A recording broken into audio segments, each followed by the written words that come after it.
Some people believe monsters were born. Others believe they were made. Inside Bellini Estate, nobody cared which was true. They simply obeyed one rule. Never give Matteo Bellini a reason to notice you. Servants moved like shadows through endless marble hallways polished so perfectly they reflected crystal chandeliers hanging 3 stories above. Conversation stopped whenever heavy footsteps echoed across the mansion. Eyes lowered, heads bowed, doors opened before the master reached them and closed the moment he disappeared. Fear wasn't spoken inside the estate. It lived there. Every maid, cook, chauffeur, and groundskeeper understood the unspoken law. Do your job. Ask no questions. Forget whatever you accidentally witness, especially the blood, especially the screaming, especially the men who sometimes enter the mansion after midnight and never walk back out. For nearly a year, Isabella Conti had followed those rules flawlessly. She was invisible, exactly how she wanted it. Invisible people kept their jobs. Invisible people stayed alive. She tightened the strings of her white apron before stepping into the service corridor, balancing a silver bucket filled with warm water and expensive cleaning solution. The scent of citrus floated upward, masking the faint metallic smell that never completely left the Bellini mansion. Her shift had started before sunrise. It was now nearly midnight. Her feet ached. Her shoulders burned. The thin skin across her palms had become rough from months of scrubbing imported marble and antique, but with industrial cleaners strong enough to remove almost anything. Almost. Some stains never disappeared. Neither did the memories attached to them. Isabella paused beside a tall window overlooking the estate gardens. Rain washed across the glass in silver sheets, while distant flashes of lightning briefly illuminated rows of sculpted hedges and stone fountains. Beautiful, cold, lonely, just like the man who owned everything beyond those windows, Matteo Bellini. People outside the estate called him many things. The king of Milan's underworld, the devil in an Italian suit, the man who never forgave. Inside the mansion, no one called him anything at all. They simply said, the boss. Isabella had only spoken directly to him twice. The first time, he had asked for coffee. The second time, he had simply looked at her. No insults, no threats, no conversation. Just one calm, unreadable stare that made her forget how to breathe. She had avoided him ever since. Not because he had frightened her more than anyone else. Because everyone around him seemed terrified enough for all of them. The estate paid nearly double what other households offered their staff. People assumed it was generosity. It wasn't. It was compensation for living beside danger. Every euro Isabella earned already belonged somewhere else before it reached her bank account. Hospital bills, medication, dialysis, transportation, groceries. Every receipt carried the same name, Lucia Conti, her mother, the strongest woman Isabella had ever known. The woman who had raised her alone after her father died in a construction accident 15 years earlier. Now Lucia spent 3 days every week connected to dialysis machines. Smiling through pain, she tried desperately to hide from her daughter. You should save your money, Lucia always insisted. I'm already old. Isabella never answered, because mothers were allowed to lie. Daughters weren't allowed to believe them. 3 months earlier, when doctors explained that Lucia needed expensive treatment unavailable through public health care, Isabella had made the worst decision of her life. She borrowed money, not from a bank. Banks required paperwork, time, approval. She had none. Instead, she accepted cash from a man named Riccardo Ferri. Everyone in Milan knew his reputation. He loaned desperate people exactly what they needed, then charged them enough interest to make escape impossible. At first, Isabella believed she could manage the payments. She worked overtime, skipped meals, sold jewelry left by her grandmother, took every extra shift offered inside Bellini Estate. Still, the debt grew. Each payment seemed to make it larger instead of smaller. Last week, Riccardo stopped pretending to be polite. Yesterday, his men followed Isabella home. This morning, someone left a single black rose outside Lucia's apartment. No note, no explanation, just a warning. Pay, or lose everything. Isabella hadn't told anyone. Who could she tell? Certainly not Matteo Bellini. She was one maid among dozens. He probably didn't even remember her name. She pushed her cart deeper into the silent corridor, leading toward the private offices on the mansion's second floor. Almost every light had been switched off. Only elegant wall lamps cast soft pools of golden light across polished marble floors. Most employees avoided this hallway after dark. Matteo often worked until dawn. Nobody interrupted him unless summoned. Isabella wasn't here, because she wanted to be. She was here because Dust didn't care whose office had gathered outside. She glanced toward the massive walnut door at the end of the hallway. Closed. A thin line of warm light glowed beneath it. He was still awake. She quietly released a slow breath. Just clean. Don't make noise. Leave. Simple. She parked her cleaning cart several meters away before picking up a feathered duster and bottle of wood polish. Every movement became slower, more careful. Even the sound of the spray bottles seemed too loud. Inside the office, she could hear faint voices. Mateo was speaking with someone. His voice remained calm, measured, the kind of calm that made other people nervous. She deliberately focused on polishing the carved wooden panels beside the office door instead of listening. Curiosity had ended many careers inside Bellini Estate. Then, her phone vibrated. The sudden buzzing shattered the silence. Isabella nearly dropped it. She stared at the screen. Unknown number. Her heartbeat stumbled. Hospitals sometimes hid their numbers. So did debt collectors. Hands trembling, she answered before the vibration could continue. Hello? Her voice barely escaped above a whisper. For several long seconds. Nothing. Only breathing. Then a familiar voice spoke. Smooth. Patient. Smiling without smiling. Good evening, Isabella. Every muscle in her body froze. Ricardo Ferry. She instinctively stepped farther from Mateo's office, pressing herself against the wall. I told you I'll have another payment next week. You misunderstand. Ricardo chuckled softly. I'm not calling about money. A cold knot tightened inside her stomach. I'm calling about your mother. The hallway suddenly felt too small, too quiet, too empty. What about my mother? Oh. His amusement deepened. My men picked her up after dialysis this evening. The polishing cloth slipped from Isabella's fingers. It landed silently on the marble floor. No. She's with us now. Isabella's knees weakened. If you ever want to see her again, Ricardo paused. Bring 100,000 euros before sunrise. Her breath caught. That's impossible. It isn't. It is. Her whisper cracked into a broken sob. I don't have that kind of money. You know someone who does. I can't. You work for Matteo Bellini. Silence. I know you clean outside his office every night. Another pause. So ask him. I'll never do that. Then prepare to bury your mother. The line went dead. The phone slipped from Isabella's shaking hand. It struck the marble floor with a sharp crack that echoed through the empty hallway.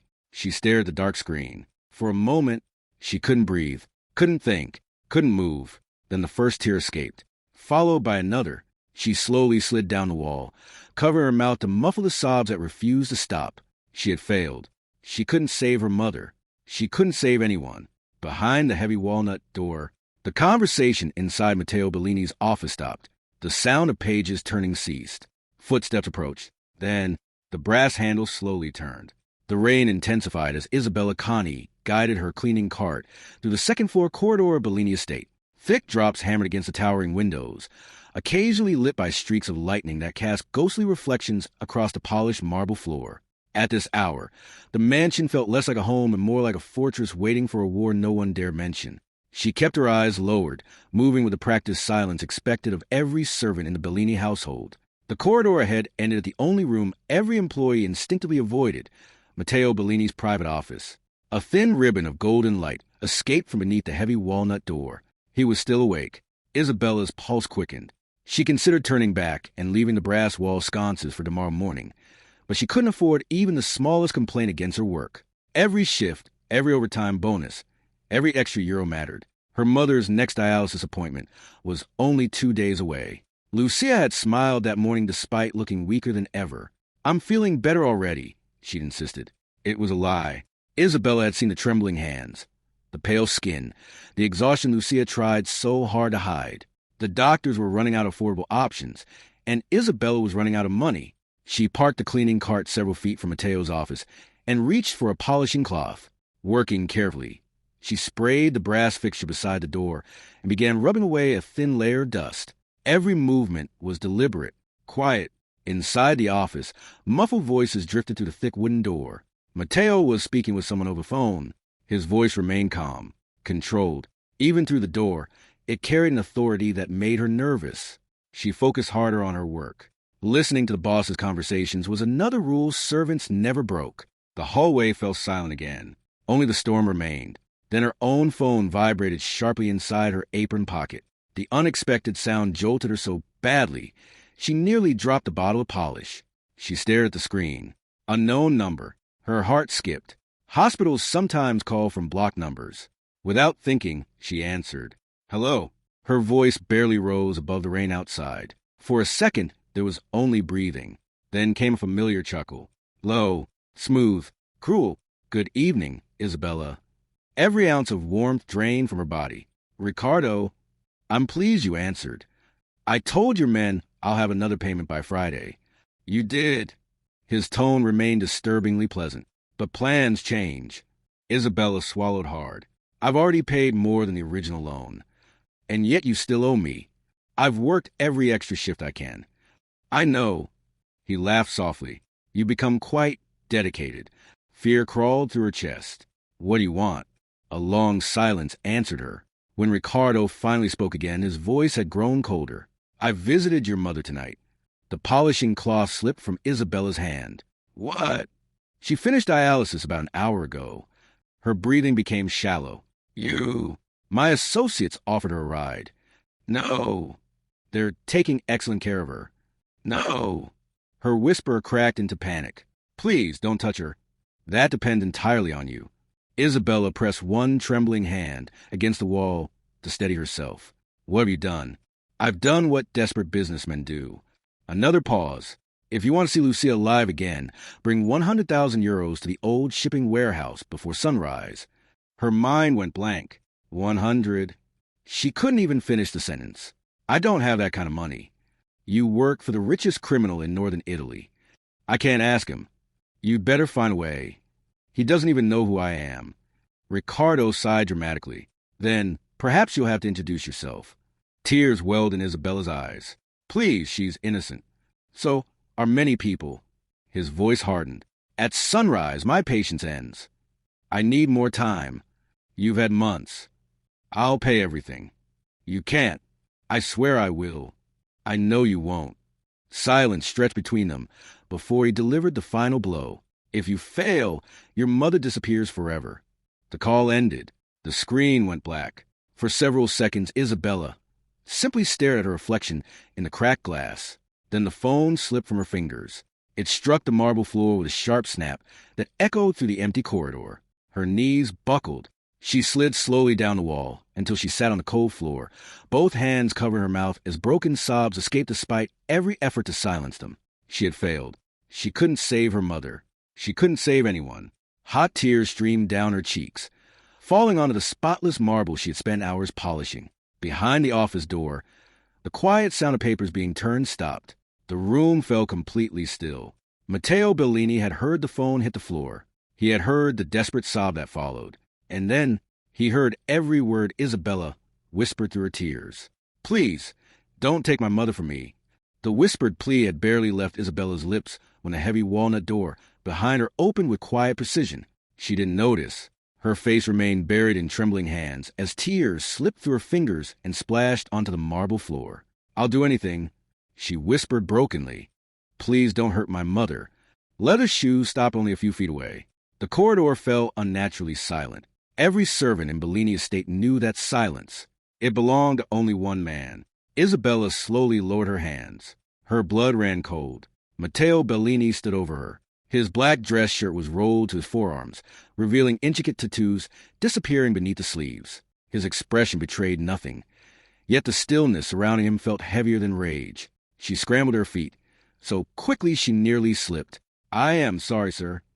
No response. I didn't mean to disturb you. Still nothing. His eyes settled on the cracked phone, lying beside her polishing cloth. Then they returned to her tear-stained face. You were crying. It wasn't a question. Isabella immediately wiped her cheeks. I'm fine. You are not. She lowered her head. It's a personal matter. Matteo studied her for another long moment. I heard enough. Her heart stopped. Every rule she'd followed for nearly a year had failed in a single night. I'm sorry, she whispered. Please don't fire me. Instead of answering, Matteo bent down, picked up the fallen phone, and examined the dark screen. At that exact moment, It vibrated again. The caller ID displayed only one name, Ricardo Ferry. Mateo looked at Isabella. Is this him? She nodded weakly. Please don't answer. Mateo pressed accept. He raised the phone to his ear. This is Ricardo, the voice said with mocking confidence. I assume you found a way to beg for more time. Mateo spoke calmly. No. A brief silence followed. And who exactly are you? The man whose employee you've decided to threaten. The confidence vanished. Bellini? Mateo's expression never changed. You kidnapped her mother. I don't know what you've heard. You mistaken kindness for weakness. Ricardo tried to laugh. This doesn't concern you. It concerns me now. The hallway seemed to grow colder. Mateo's voice remained steady, almost conversational. You enter my city. You terrorize one of my people, and you believe you'll survive the night. Another silence, longer this time. Finally, Ricardo spoke again, though far less confidently. She owes me money. Not anymore. You can't simply erase a debt. I just did. Mateo glanced toward Isabella, whose eyes had widened in disbelief. Listen carefully, he continued. You have exactly 15 minutes to return Lucia Connie alive. You don't make demands to me. No. A faint smile touched Mateo's lips. I make promises. If Lucia is harmed, every man who works for you, and every building carrying your name will be reduced to ashes before sunrise. His voice never rose. That frightened Isabella more than shouting ever could. You have 15 minutes. Mateo ended the call. Without another word, he handed the phone back to Isabella. She could barely hold it. I don't understand. You don't need to. He reached into his pocket and pressed a single button on a secure satellite phone clipped to his belt. The call connected almost instantly. Luca. A man's voice answered immediately. Boss. Locate Lucia Connie. Already moving. Ricardo Ferry is responsible. A pause. Then, understood. Bring her home. Alive? Yes, boss. The line disconnected. Mateo made another call. Marco. Boss. I want every property Ferry owns. We're hitting them? Now. No negotiations? Mateo's eyes never left Isabella. There are no negotiations. Understood. He ended the second call. Within seconds, phones began ringing throughout the mansion. Footsteps echoed downstairs. Vehicle engines roared to life outside, despite the pouring rain. Bellini Estate, quiet only moments earlier, transformed into a fortress preparing for battle. Isabella stared at Mateo in stunned silence. You're doing all this for my mother? He looked at her as though the answer were obvious. They crossed into my territory. She shook her head. But my debt is finished. I still owe. You owe nothing. His tone left no room for argument. The Bellini family does not allow predators to hunt those under its roof. Fresh tears filled Isabella's eyes. No one has ever. Her voice failed. Mateo looked away before she could finish. Nearly 20 minutes passed. Neither of them spoke. Then Luca called back. Mateo answered immediately. Report. We found Lucia. Isabella stopped breathing. She wasn't harmed. A sob escaped her lips.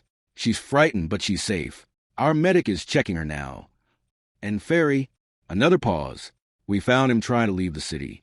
Mateo's face remained unreadable. Good. What are your orders? Mateo looked once toward the rain-covered windows before answering. Ensure he never threatens another innocent family again. Luca understood immediately. Consider it done. The call ended. The silence that followed felt entirely different. Not heavy, not frightening. Peaceful. Isabella covered her face as relief overwhelmed her. My mother, she's alive. She looked at Mateo through tear-filled eyes. I don't know how I'll ever repay you. He adjusted the cuff of his shirt as if the night's events were nothing unusual. You already have. She blinked.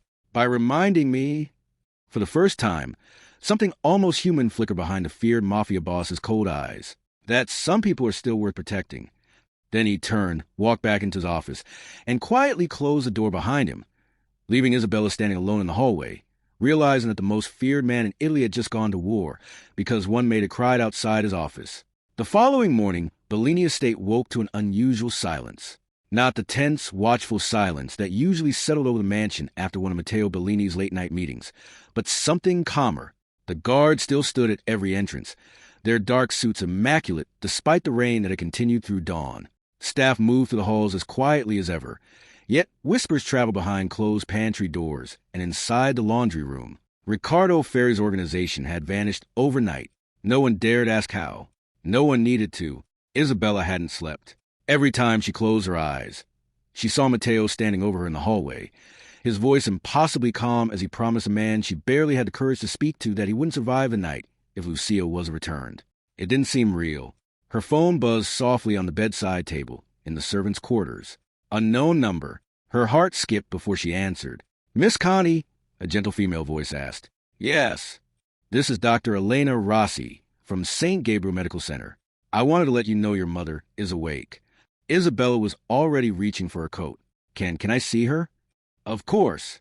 And there's something else." The doctor's voice carried unmistakable confusion. "Your mother's treatment has been transferred into our private renal care program." Isabella frowned. "There must be a mistake." "There isn't. I can't afford private treatment. The account has already been settled." Her breath caught. "For how long?" There was a brief pause while papers shuffled. "It says—" The doctor hesitated. "All future treatment has been prepaid." Isabella's knees nearly gave out. "Prepaid?" "Everything." She thanked the doctor without remembering what she said before rushing from the state. An hour later, she stepped into one of Milan's finest private hospitals, feeling painfully out of place among polished marble floors, fresh flowers, and quiet luxury. A nurse smiled warmly. "You must be Isabella." She nodded. "This way." Lucia lay peacefully in a bright private room overlooking a small garden. Color had returned to her cheeks for the first time in months. The harsh fluorescent lights in crowded wards of the public clinic had been replaced with sunlight filtering through large windows. The older woman smiled the moment she saw her daughter. "There you are." Isabella hurried to her bedside, taking both of her mother's hands. "Are you hurt?" Lucia shook her head. "They never touched me." "What happened?" "I don't know." She looked genuinely puzzled. "The men who took me drove for a long time. Then another group stopped the vehicles."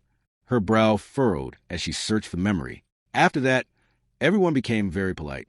Despite herself, Isabella laughed through fresh tears. "They apologized to me." "They apologized?" Lucia nodded.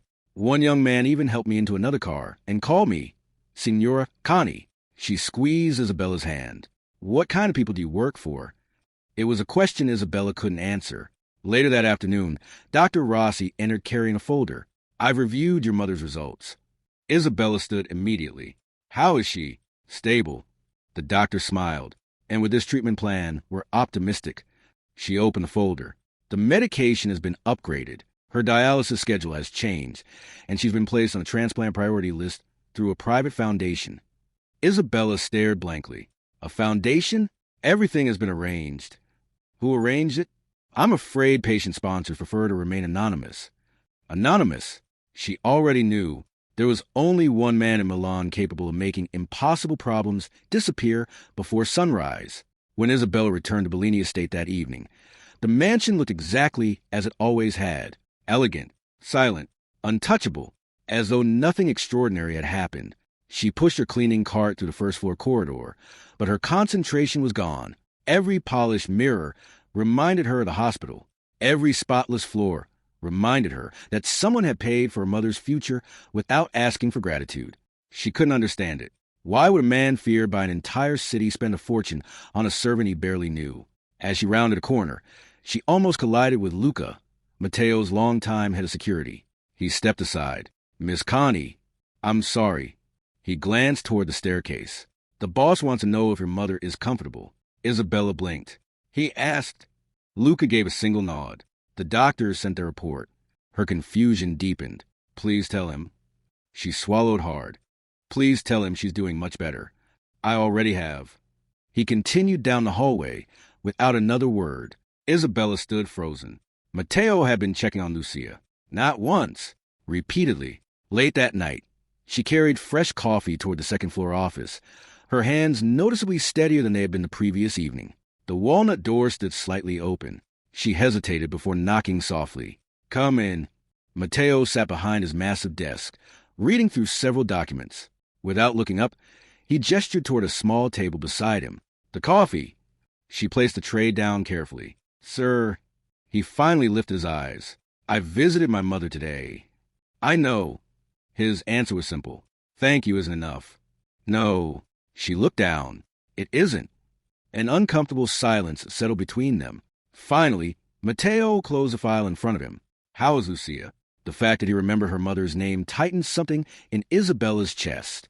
"The doctors believe she'll recover." "Good." Nothing more. No expectation of praise. No reminder of what he'd spent. Only quiet satisfaction that she'd been saved. For reasons Isabella couldn't explain, that simple response moved her more than any grand speech ever could. As she turned to leave, Mateo spoke again without lifting his eyes from the papers. "You should eat dinner tonight." She stopped. "You've skipped 3 meals this week." Isabella slowly looked back at him. He was already reading again, as though mentioning it had been no more significant than discussing tomorrow's weather. Yet somehow, the most feared man in Italy had noticed she wasn't eating. And for the first time since arriving at Bellini Estate, Isabella realized she was no longer invisible. The evening sky over Milan burned crimson as the last rays of sunlight disappeared behind layers of gathering storm clouds. Bellini Estate stood as imposing as ever, its towering stone walls hiding the empire that ruled much of the city's underworld. To the outside world, it was merely the secluded residence of a wealthy businessman. Inside those gates, however, everyone knew better. Isabella guided her cleaning cart through the West Wing, humming softly under her breath for the first time in weeks. Knowing Lucia was finally receiving proper treatment had lifted a weight she had carried for months. She still couldn't believe everything Mateo had done without asking for recognition. But peace inside Bellini Estate never lasted long. As she reached the grand staircase, the front doors burst open. 2 guards staggered inside. One collapsed immediately. The other barely remained standing, blood soaking through his black suit as he clutched his shoulder. "They hit Warehouse 7, he shouted. The entire entrance hall erupted into motion. Men in dark suits rushed from every corridor, hands instinctively reaching beneath their jackets. Conversations became clipped commands. Phones rang one after another. Luca appeared almost instantly, locked the estate down. Steel security shutters began sliding over the lower windows. Heavy iron gates sealed the property. Within seconds, Bellini Estate transformed from an elegant mansion into an armed fortress. Isabella froze beside her cart. She had never seen anything like it. Another vehicle screeched into the courtyard. More injured men climbed out. One of them could barely walk. Another was carried inside. Fresh blood dripped across the pristine marble floor she had polished only hours earlier. No one complained. No one even looked surprised. A young maid beside Isabella covered her mouth. "What's happening?" An older housekeeper grabbed her arm. "The Romano Syndicate." The word spread through the staff like a winter wind. Everyone had heard the name. Matteo's oldest enemies. If they were attacking openly, something had changed. Isabella's eyes followed the trail of blood, leading toward the medical room.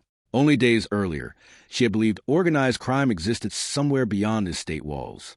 Now it was standing in front of her, bleeding. One of the wounded guards grabbed Luca's sleeve. "They knew exactly where we were." Luca's face darkened. "There was a leak?" "They were waiting before we arrived." The realization settled heavily over everyone nearby.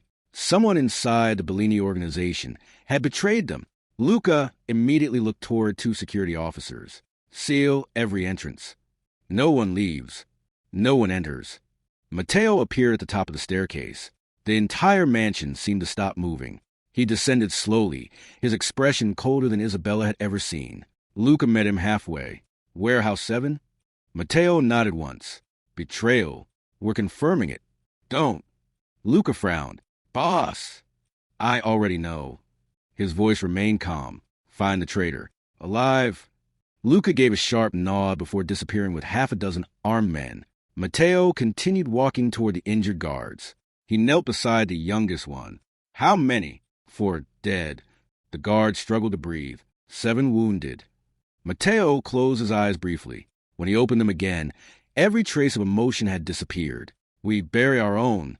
Then he stood. Isabella had never seen grief look so quiet. Before anyone could speak again, a deafening explosion shattered the front windows. Glass erupted inward. People screamed. Automatic gunfire exploded from outside the estate. Bullets ripped through marble columns, antique furniture, and crystal chandeliers. "The Romano Syndicate," someone shouted. "They're here." Chaos consumed the entrance hall. Guards returned fire through shattered windows. Staff scattered in every direction. Isabella instinctively ducked behind her overturned cleaning cart as another burst of gunfire tore through the room. Her heart pounded so violently she thought it might stop. This wasn't something she could clean away. This was war. She crawled toward a nearby pillar, desperate to reach cover. Halfway there, a masked gunman burst through the broken doorway. His rifle swept across the room. It stopped directly on Isabella. Time slowed. She couldn't move, couldn't scream. The gunman squeezed the trigger. Before the first bullet left the barrel, a powerful arm wrapped around Isabella's waist. She was pulled violently backward. Gunfire erupted where she had been standing only a heartbeat earlier. Marble exploded into white dust. Mateo shielded her completely, twisting his own body between her and the incoming fire. "Stay down." His voice remained impossibly calm. Another volley struck the pillar behind them. Fragments of stone showered across his shoulders. He didn't flinch. He simply kept Isabella behind him. Several Bellini guards rushed forward. The gunman was overwhelmed within seconds. Silence gradually replaced the gunfire.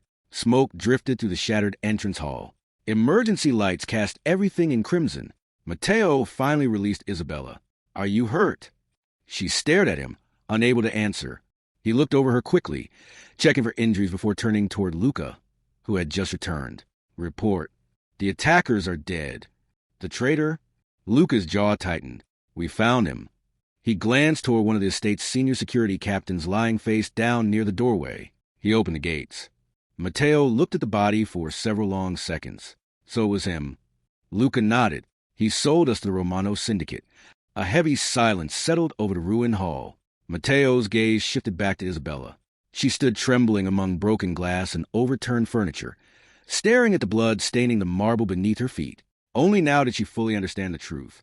The man who had saved her mother lived in a world where betrayal was paid for in blood, and moments earlier, he had risked his own life to save hers. Night swallowed Bellini Estate beneath relentless rain. The shattered front windows had been boarded only hours earlier, but the scent of smoke still lingered in the corridors. Broken marble had been swept away, yet dark stains remained where loyal men had fallen defending the estate. No one believed the attack was over. The Romano Syndicate had tested the Bellini family's defenses. Now everyone waited for the real assault. Inside the mansion, every light except the security lamps had been extinguished. Guards patrolled the halls in pairs, rifles slung across their chests, communicating through discreet earpieces instead of raised voices. The silence felt dangerous. Isabella carried a tray of bottled water and medical supplies toward the command room where Mateo and his captains had been planning their next move for hours. She had insisted on helping despite the housekeeper's objections. Keeping busy was easier than remembering the masked gunman pointing a rifle at her only that afternoon. As she reached the second-floor corridor, every light suddenly went out. The mansion was plunged into darkness. A heartbeat later, emergency alarms erupted. They cut the power. Gunfire exploded outside. Then came another deafening blast. The entire building shook violently. Dust rained from the ceiling. "They're breaching the east wall." Isabella nearly dropped the tray as guards sprinted past her. "The Romano Syndicate is inside." Automatic weapons roared from multiple directions. The siege had begun. The estate erupted into chaos. Mateo burst from a command room with Luca and several armed guards behind him. His eyes immediately found Isabella standing frozen in the corridor. "Get to the panic room." She nodded, but before she could move, bullets tore through the hallway windows. Glass exploded inward. Everyone dropped instinctively. One of Mateo's guards returned fire, while another pulled Isabella behind a marble column. "They're already inside," someone shouted. Footsteps thundered up the grand staircase. More gunfire echoed from below. Mateo fired twice toward the approaching attackers before turning back toward Isabella. "Stay behind me." She wanted to protest. Instead, she followed. The corridor became a battlefield. Smoke filled the air. The sound of shattering glass mixed with shouted commands and rapid gunfire until Isabella could no longer distinguish one from another. They were only a few steps from the hidden entrance to the panic room when another burst of bullets ripped across the hallway. Mateo shoved Isabella forward. A sharp crack echoed behind them. He staggered. For a moment, he remained standing. Then blood began soaking through the sleeve of his black shirt. "Boss!" Luca shouted. "I'm fine." He wasn't. Isabella saw the crimson spreading rapidly down his arm. Mateo ignored it. He pushed open a concealed steel door hidden behind an antique bookshelf. Inside, the remaining guards covered their retreat until the reinforced door slammed shut behind them. Silence. Only the distant, muffled gunfire remained. The panic room was surprisingly simple. Concrete walls, emergency lighting, medical cabinets, communication equipment, enough supplies to survive for weeks. Luca checked the security monitors. They're still searching the east wing. Matteo finally leaned against the wall. His breathing had become noticeably heavier. Only then did Isabella realize the blood wasn't slowing. "It went through," she whispered. He looked down at his arm. "It's nothing." "It isn't." He started to unbutton his cuff with one hand. His movements were slower now. Without thinking, Isabella stepped forward. "Please." He looked at her. "Sit down." For a brief second, neither of them moved. Then Matteo quietly lowered himself onto a chair. She carefully rolled back the torn sleeve. The bullet had grazed the outside of his upper arm, carving a deep wound that continued to bleed freely. "It's not lodged," she said, more to reassure herself than him. "Good." She retrieved antiseptic bandages and surgical thread from the medical cabinet. "My mother taught me basic wound care," she explained softly. "We never had money for hospitals." Matteo watched silently as she cleaned the wound. The antiseptic burned. He never reacted, not even a flinch. "I've seen grown men scream louder from paper cuts," Isabella muttered before realizing what she'd said. To her surprise, a faint smile touched the corner of Matteo's mouth. "It takes more than that." She stitched the wound with careful hands, despite the tremor in her fingers. The room remained quiet except for distant explosions echoing through layers of reinforced concrete. Finally, she tied the last knot. "There." She wrapped a fresh bandage around his arm. "You'll keep the arm." "I was hoping." She almost laughed. Instead, she sighed with relief. After several moments of silence, Matteo spoke. "You weren't afraid." She looked at him in disbelief. "I was terrified." "You kept your hand steady." Isabella lowered her eyes. "My father was a construction worker." Her voice grew softer. "He died because help arrived too late." She swallowed. "I promised myself, if I ever had the chance to save someone, I wouldn't freeze." Matteo looked away toward the steel door. "When I was 16, he said quietly, my younger sister was taken by men who wanted revenge against my father." His voice remained calm. Too calm. "I found her." He stopped. For the first time since Isabella had met him, words seemed difficult for him to say. "I was too late." Silence settled between them. Everything suddenly made sense. Why he couldn't ignore innocent people. Why he had saved Lucia. Why he had protected Isabella. Without hesitation. He wasn't trying to erase his past. He was trying to make sure no one else suffered the loss he never forgave himself for. Without thinking, Isabella reached out and gently rested her hand over his uninjured one. "You weren't the one who failed her." Matteo stared at their joined hands. No one had spoken to him like that in years. Outside, the siege continued. Inside the panic room, surrounded by war and reinforced steel, two people carrying different scars finally understood the pain the other had been hiding all along. The panic room remained silent long after the gunfire outside began to fade. Only the steady hum of the emergency generators disturbed the stillness. Every few minutes, muffled explosions echoed somewhere above them, followed by brief reports crackling through Luca's radio. Bellini's soldiers were slowly reclaiming the estate, room by room. Matteo sat where Isabella had bandaged his arm, his gaze fixed on the security monitor without truly seeing it. Isabella watched him from across the room. The man who had terrified an entire city now looked exhausted, not physically, emotionally. For the first time since she'd met him, the mask had slipped. "You never talk about her, do you?" she asked quietly. Matteo didn't answer immediately. No. The single word sounded heavier than anything else he had said that night. "I stopped talking about her years ago." Isabella hesitated. "You don't have to if it hurts." A faint, humorless smile crossed his face. "It hurts because I don't." He leaned forward, resting his forearms on his knees. "My sister's name was Sophia." The name lingered in the room like a prayer. She was 12. His voice remained calm, but Isabella could hear the strain hidden beneath every sentence. "Our father believed fear solved every problem. Enemies feared him. Friends obeyed him." He looked down at the floor. "But fear creates more enemies than loyalty ever can." Rain battered the reinforced walls overhead. One evening, while my father attended a meeting, Sophia insisted on going to a music recital. His jaw tightened. "I promised I'd pick her up afterward." He closed his eyes. "I was late." Silence. Not because he had finished. Because continuing demanded more strength than facing armed men ever had. They took her before I arrived. His breathing slowed. We searched for 3 days. I found the warehouse myself. Another pause. When I reached her, his voice finally broke. She had been dead for hours. The words hung between them. Heavy, final. Isabella felt tears gathering in her own eyes. No brother should have to live with that. I do. He opened his eyes again. I've lived with it every day. His expression hardened once more. That's why I became this. He gestured vaguely toward the world outside the panic room. The empire, the violence, the reputation. I convinced myself that if everyone feared Matteo Bellini, no one would ever dare hurt another innocent member of my family again. But Sophia was already gone. The last sentence barely rose above a whisper. Everything suddenly fit together. The relentless control, the endless security, the impossibly high walls surrounding Bellini estate. He hadn't built a kingdom. He had built a fortress around a wound that never healed. Isabella slowly crossed the room until she stood beside him. You were 16. He looked at her. You weren't responsible for what those men did. I was responsible for being late. You were a child. I made a promise, and criminals broke it. Matteo looked away. I failed. No. Her voice was gentle but unwavering. You survived something impossible. He remained silent. She knelt in front of him, so he had no choice but to meet her eyes. My father used to tell me something whenever I blamed myself for things I couldn't control. A faint smile touched her lips at the memory. He'd say, guilt is honest people trying to carry someone else's sins. Matteo stared at her. You've been carrying their sins for years. They chose violence. They chose murder. You didn't.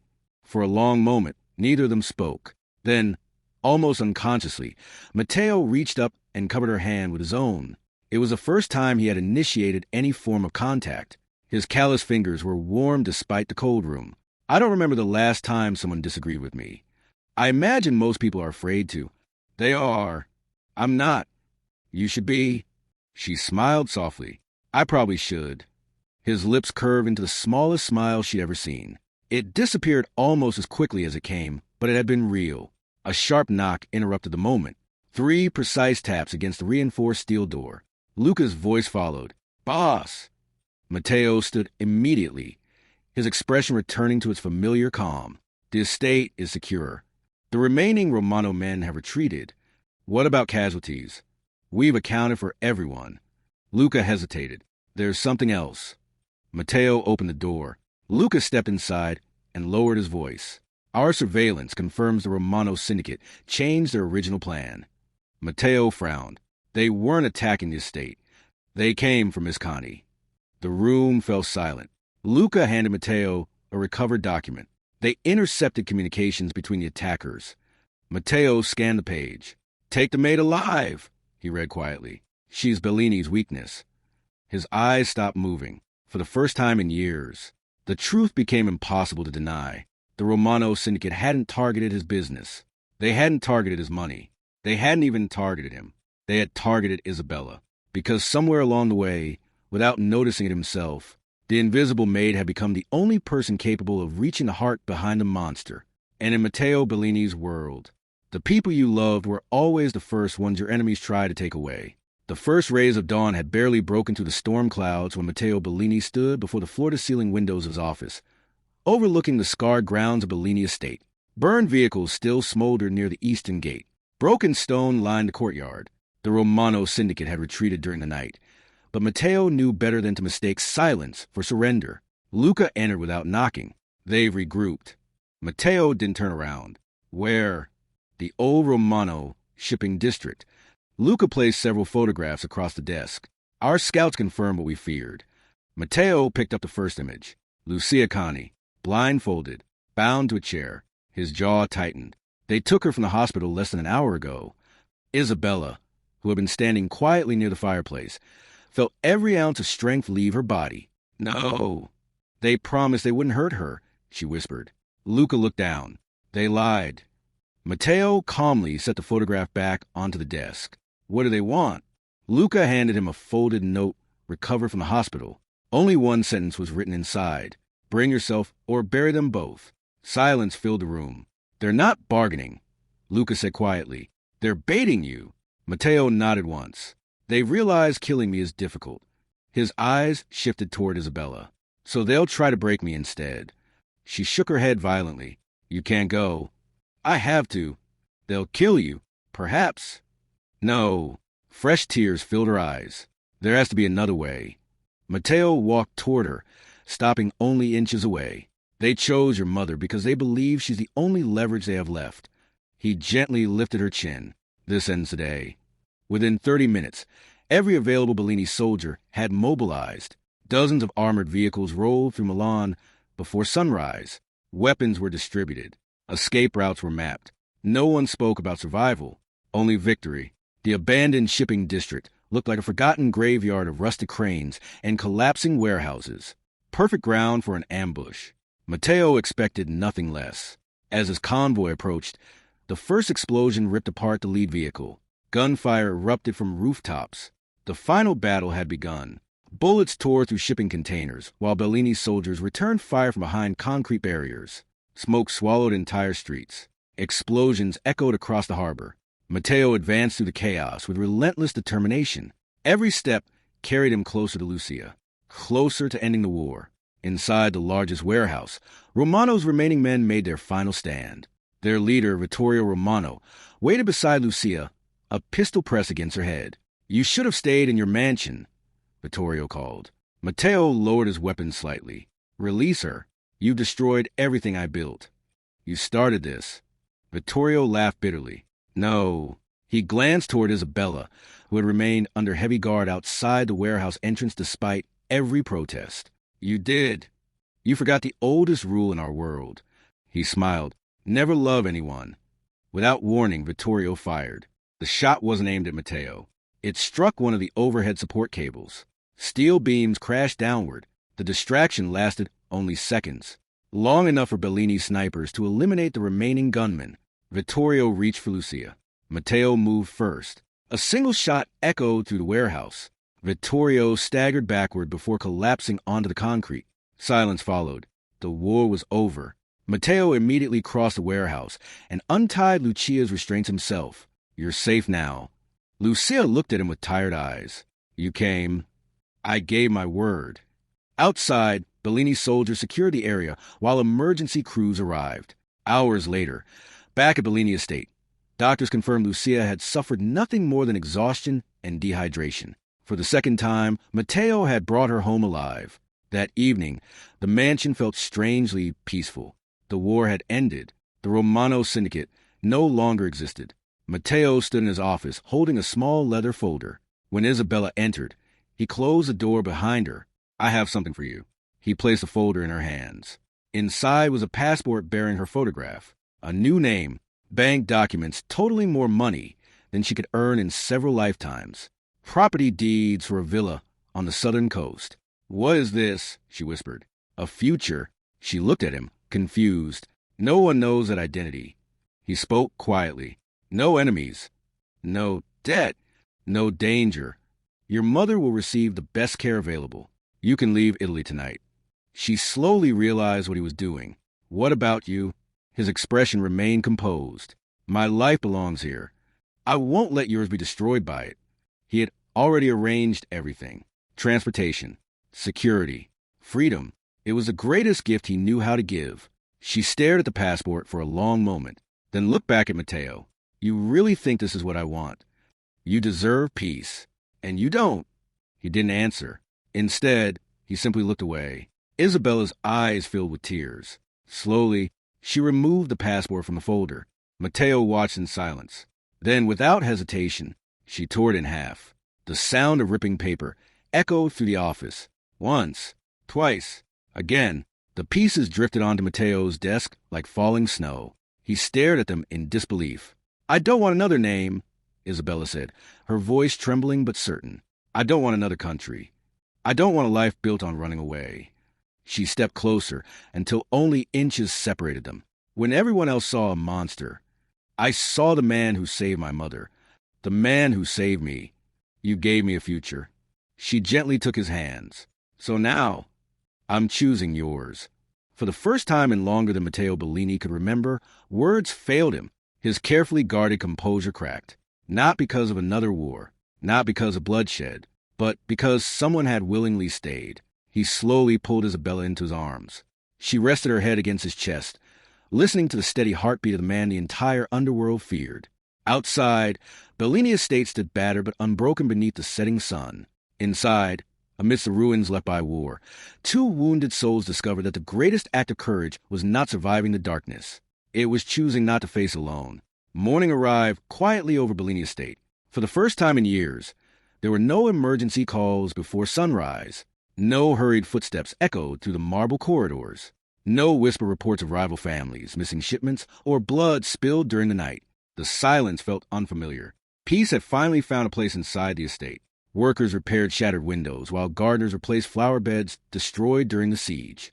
The scars of war remained visible, but life had begun pushing through them, stubborn and hopeful. Matteo Bellini stood alone in his office, staring at the city stretching beyond the windows. For decades, Milan had known his name through fear. Every empire he'd built had rested on violence. Every victory had demanded another sacrifice. He had once believed power meant surviving longer than everyone else. Now, after nearly losing the only person who had reminded him what compassion looked like, he understood how empty that victory truly was. A knock sounded softly. Luca stepped inside, carrying several folders. The council is waiting. Matteo turned from the window. They've gathered, everyone. Luca nodded. The captains don't know why. They're about to. Minutes later, the leaders of the Bellini organization filled the estate's conference hall. Men who had spent years carrying out Matteo's orders waited in complete silence. No one questioned why they had been summoned. Matteo entered, his injured arm nearly healed, and took his place at the head of the long table. His eyes swept across the room. You've all served this family with loyalty. No one spoke. I won't forget that. He placed a folder on the table. But today, everything changes. Several captains exchanged uncertain glances. The Romano syndicate is gone. Our war is over. He paused before continuing. So is mine. The room fell utterly silent. I'm dissolving every illegal operation under the Bellini organization. Shock spread across every face. One captain finally found his voice. Boss, are you retiring? I'm choosing a different future. Another leaned forward. Our enemies will think we're weak. They're welcome to test that theory. Matteo's calm answer ended the discussion before it could begin. We'll keep our legitimate businesses. Our security companies. Our shipping firms. Our construction projects. The violence ends here. Luca watched quietly from the back of the room. He had expected resistance. Instead, one by one, the captains slowly nodded. They had followed Matteo through countless wars. If this was the final order their boss would ever give, they intended to honor it. By afternoon, news spread quietly through Milan's underworld. The Bellini Empire was changing. Many refused to believe it. Others saw opportunity. Matteo didn't concern himself with either. For the first time in years, he was building something instead of defending it. Across town, Lucia Conti stepped onto the porch of a small countryside home, surrounded by olive trees and wildflowers. The gentle breeze carried the scent of lavender instead of hospital disinfectant. Doctors had declared her strong enough to leave the city. A private clinic nearby would continue her treatment, and Matteo had ensured every expense was covered without attaching his name to a single document. Lucia smiled as Isabella unpacked the last box from the moving van. I never imagined I'd wake up somewhere this peaceful. You deserve it, Isabella replied. Lucia looked toward the distant hills before turning back to her daughter. So does he. Isabella smiled. I know. Weeks passed. Bellini Estate slowly transformed. The atmosphere of constant fear began giving way to something warmer. Employees smiled more often. Meals were shared instead of hurried. Children and longtime staff played safely in the gardens where armed patrols had once marched day and night. One afternoon, Isabella walked through the estate carrying a folder of contracts instead of a cleaning cart. She no longer wore a maid's uniform. Instead, she worked beside Matteo, overseeing the Bellini Foundation, an organization dedicated to funding hospitals, shelters, and scholarships for families trapped by poverty, the very desperation criminals had once exploited. She reviewed charity proposals, visited hospitals, spoke with community leaders. Her opinions mattered. Matteo insisted on it. Whenever difficult decisions arose, he sought her perspective before anyone else's, not because she agreed with him, because she challenged him. She reminded him of the people his decisions would affect. The invisible Maid had become the voice he trusted most. Late one evening, Matteo found Isabella standing beneath the old oak tree overlooking the estate gardens, the same place where she often escaped after long days. "You've been looking for me," she said without turning around. "I have." He stepped beside her. The sunset painted the sky in shades of gold and crimson. "I've spent most of my life believing redemption wasn't meant for men like me." She reached for his hand. "And now," he intertwined his fingers with hers, "now I think redemption isn't something we're given. It's something we choose." She smiled. "And you chose." "No." He looked at her with quiet certainty. "We chose." Together they watched the sun disappear beyond the hills. The king who had ruled through fear had laid down his crown of violence. The maid who had once walked the halls unseen now stood beside him as an equal, helping build a future neither of them had believed possible. Their scars had not disappeared. Their past could never be erased. But it no longer defined them. For sometimes the greatest miracle isn't that darkness exists. It's that even after living inside it for so long, a heart can still find its way back to the light. And standing side by side, Matteo and Isabella walked toward that light together, proving that love, courage, and compassion could accomplish what fear never could. They could transform even the darkest heart into one worthy of redemption.